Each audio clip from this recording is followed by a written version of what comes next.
Here are two more important Hanja pairs, 상 and 하. 상 means above or on top of, or in some cases even in front of, and 하 means below or under, and in some cases behind something. So it's intentional that these are mirror images of each other. One of them is up and the other one is upside down. And just knowing this, 상 above, 하 below, you'll already be able to interpret a lot of words that start with these characters. So if I told you that the Hanja 의 means clothing, such as in the word 의상 for clothing or 의복 for uniform, could you guess the meaning of 상의, 하의?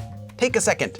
Yes, upper clothing, 상의, or lower clothing, as in the clothes that you wear above or below your belt. So upper clothing would be like this shirt I'm wearing. Next, if I told you that the Hanja 체 means a body, 몸, then you could probably guess the words 상체 and 하체. 상체, upper body, 하체, lower body. Okay, I'm not just gonna have you guess a bunch of words. I think you get the idea. Let me show you though a few common words that use these characters that you should know. 상사, meaning a supervisor or kind of like a boss at your work. Next is 지하.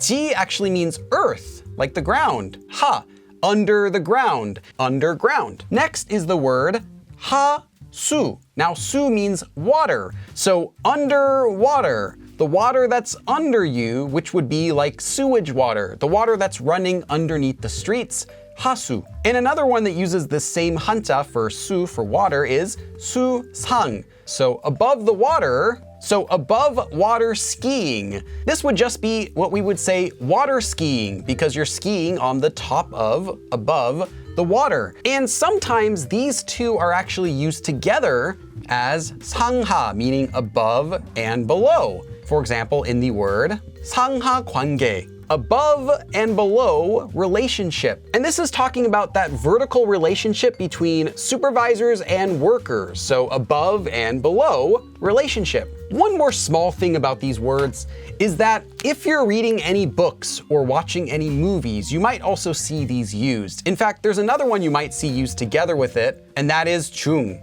So you would get 상, 중, 하. So above, middle, and below. And what those mean are, 상 would be the first volume of something, and 하 would be the final, the last volume of something. This can be a book or a movie you're watching online. If there are 3 volumes though, you'll instead see 상, 중 for number 2, and then 하 for number 3. But just keep in mind if there are 2 parts, you'll see 상 and then 하 for those 2 parts. Okay, so now I'm out of room on the board, but where have you seen these characters used before? Let me know in the comments. Thanks for watching, and I'll see you again in the next episode. 그럼 다음에 또 봐.